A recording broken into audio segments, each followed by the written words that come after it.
Let's paint a beautiful meadow. First, you're going to get the top half of your page wet with clean water. Make sure it's equally wet, but not any like soggy puddles anywhere.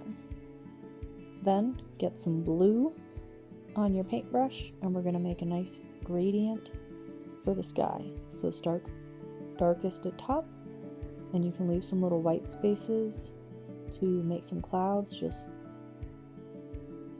squiggle your brush around and don't worry too much about it. You can make a color a little darker by going back over it. If you want anything extra, just do it until you like the way it looks. Then clean out your brush, and we're going to either wait and let this dry or use either a hair dryer or a heat tool to dry it. Once that's dry, we're going to get clean water on your brush and get the bottom portion, the field, wet. Similarly, and don't try to get it into the sky, just keep a nice little break in between there. Load your brush up with green. You can make a green mix. You can always add in like a little brown or a little red to make it look more natural. And then we're just gonna start kind of splotching it in there because we're gonna mix in some colors. So splotch your green across, rinse your brush, and grab a little brown. Splotch that in, and it's fun to watch with the water how it spreads.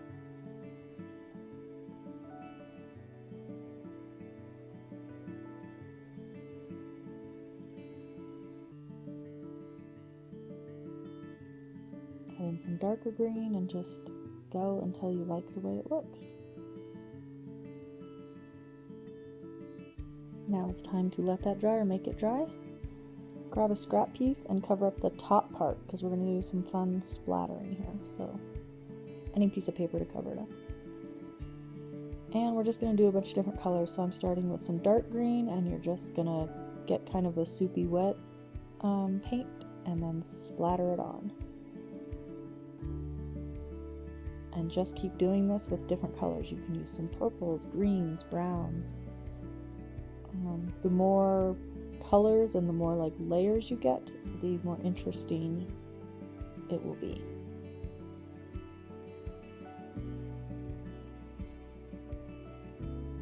So this part is fun. Don't overthink it. Don't get worried about it. Just have fun with the unknown of it.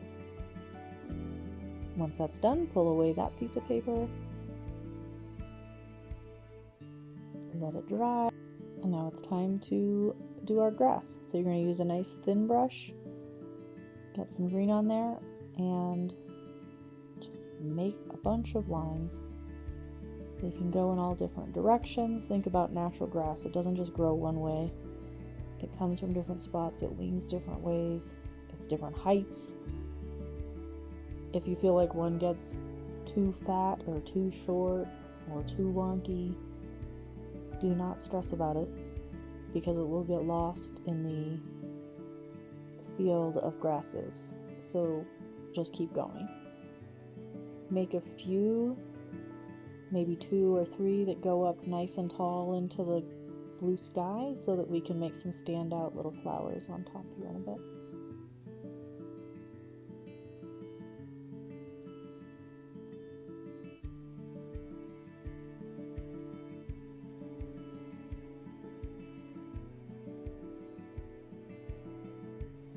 Once you have enough grass, as many as you want, then we're going to get that dry and then place the paper back over it so we can add in some color splatters. This will make it feel like there's more depth and like the flowers stand out. They haven't just been covered up by the grass. So here you can do oranges, peaches, pinks, purples. We're trying to just think fun wildflower meadow here.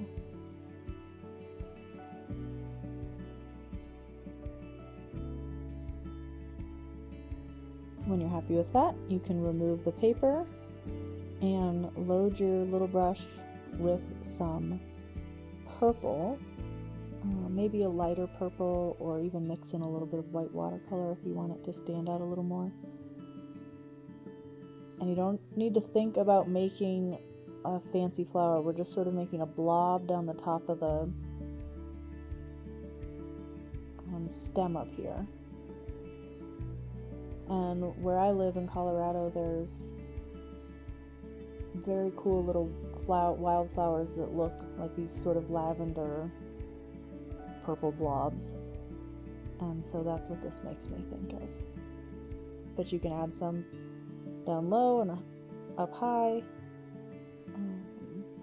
But don't stress about like making a perfect flower shape. You're just making beautiful little blobs, adding in some different colors, some lighter, some darker, as you see fit.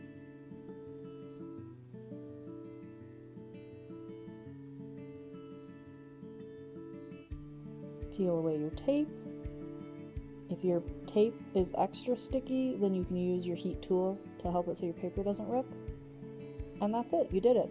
Be sure to subscribe for new paintings every week, and let me know if you have any questions.